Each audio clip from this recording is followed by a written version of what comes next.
Alright, Access fans, we are here for part 2 of our discussion on tables.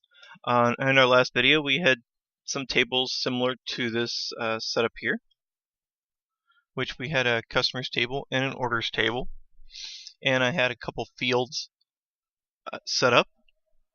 I set up some data types. I don't have anything in the description portion for each field, but you probably should do that if you're actually making a database. We're just making this one for example purposes. So you'll notice the data type is different for some of these fields. For instance, order ID is an auto number. Order date is a date time. Could I put that in as text? Yes, I could, but if you have a date time data type, you have certain other functionality available to you. Currency for the order amount, and whether or not the order is paid. Alright, and we all know the little prefix before my field names is Hungarian notation. What I didn't go over in the last video was this portion down here where it says field properties. Right, and that's what we're going to do in this video. We're going to look at things such as field size, and you'll notice that these properties change if my data type changes. Right, so if I go back to my orders table where I have a few more data types than I do in my customers table, it changes. And if I go to date time, it gives me a couple more options, or a couple more properties rather. So I'm going to go back to table customers, and I'm going to look at this field first. The data type is set to short text. And the first property we have is field size.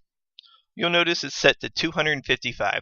That means I can fit 255 characters in this field. Now, this is a default setting, and usually default settings aren't always the best.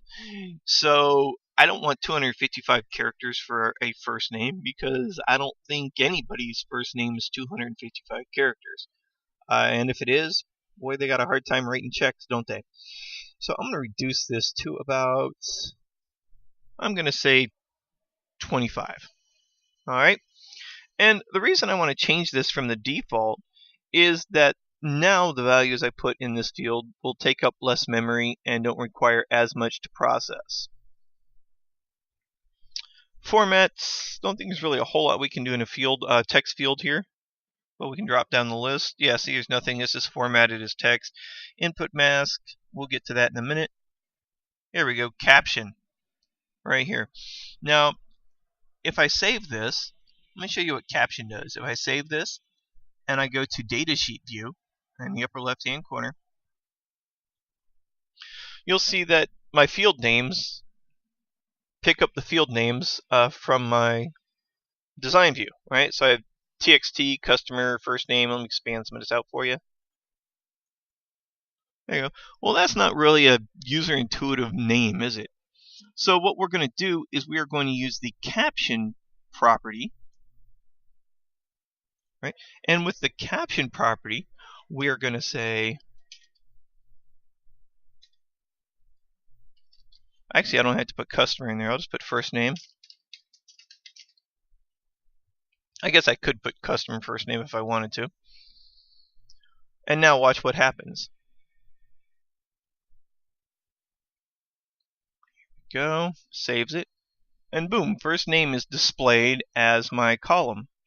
It's still labeled txt customer first name. It's still the name of the field, but the display name is first name. Alright, and we'll see how this benefits us when we get into forms and things such as that. So I can go through and I can change some of these other ones here.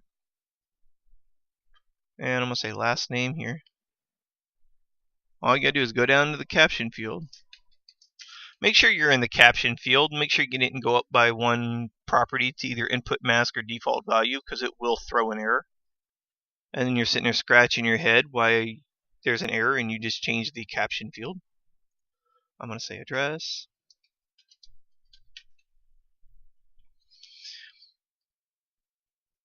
State.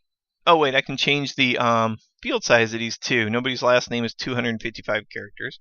I'll give them 30 characters for a last name. Some people got really long last names. Addresses, I'm going to keep that to, here, I'll say 60. State, since we're just using the default 2 characters for state, I'll just say 2. And I'm going to say state. And most of my customers are in Florida. They're in the same state I am in. So what I'm going to do is I'm going to put in the state abbreviation for Florida.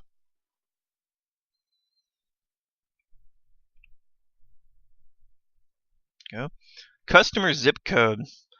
Zip codes in the United States of America. We're going to pretend we're just going to limit our company to the United States of America. Our, let's say 5. We're not going to use the extension here.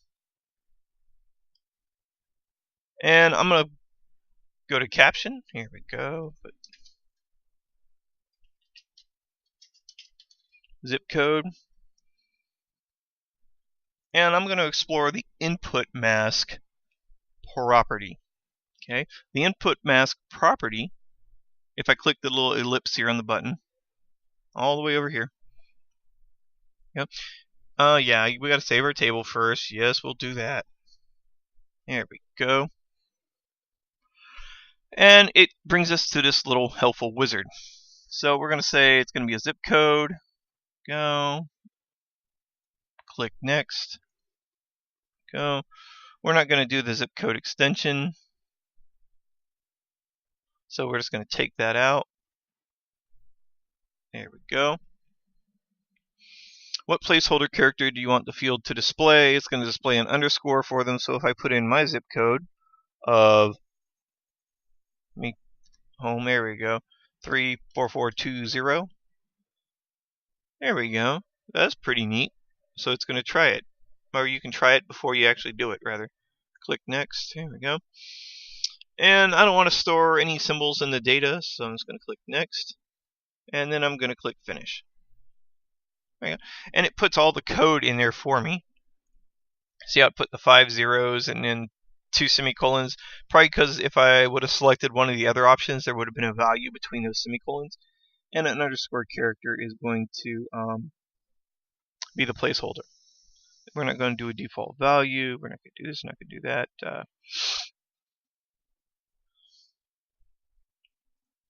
Customer phone number. Go. Usually phone numbers are kind of like go what? What was it? 10 with an area code. Let's go here. Let's go phone. And input mask, we can run through this wizard again.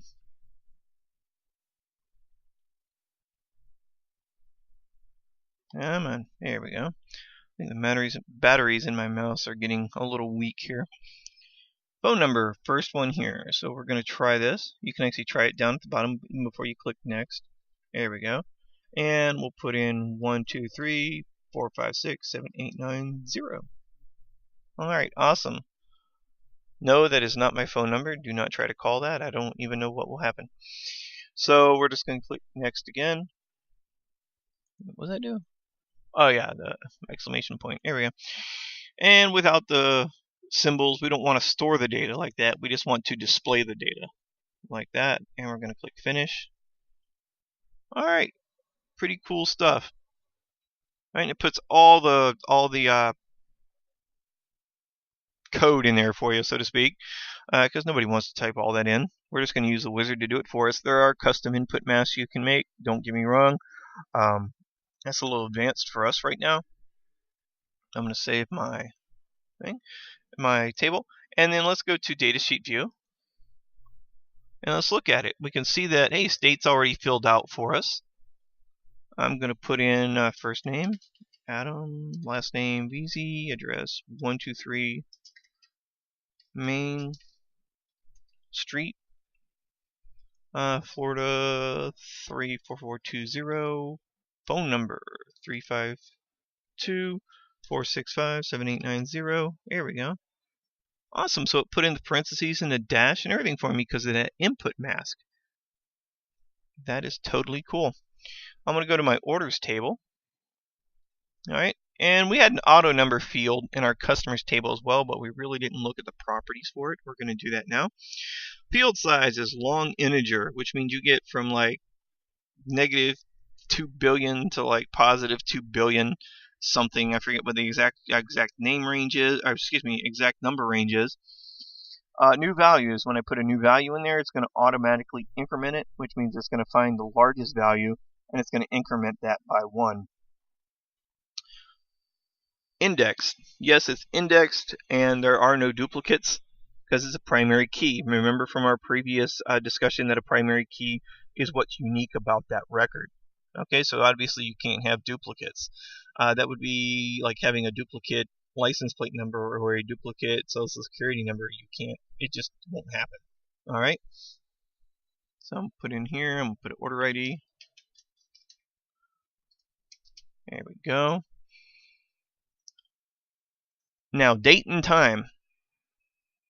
Right, this is where the format property comes in handy here, and that is that I can just put, I just want the short date, right? I don't care really about the time the order came in, I just want the date. Alright, and that's just going to give me month, day, year. Caption, date, default value. Now I can put a default value in here. And what I'm going to do is I'm going to click this little ellipse right here, button. Go. And this brings up the expression builder. The expression builder is really cool. It'll really get you used to coding in a way if you've never coded before. This will kind of stick your big toe in the water.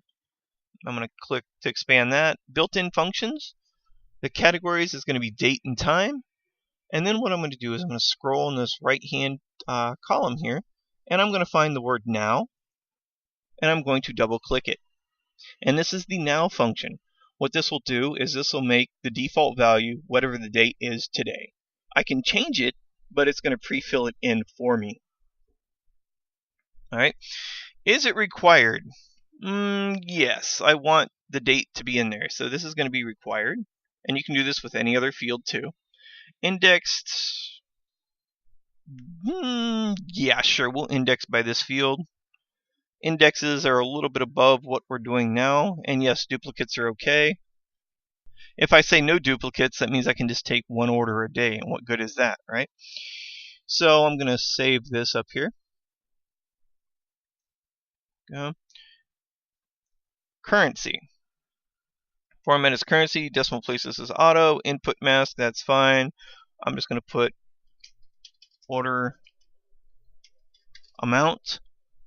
Default value 0, that's fine. Validation rule, validation text. There we go. Validation rule, I'm going to say that it has to be greater than 0. Alright, because my order amount has to be greater than 0. Maybe I don't want that. Maybe it's a we can do refunds later, but we'll just, as a validation rule, we'll say it's greater than 0, and I'll show you what this does in a little while. Okay, validation text. Let's try this. Let's see.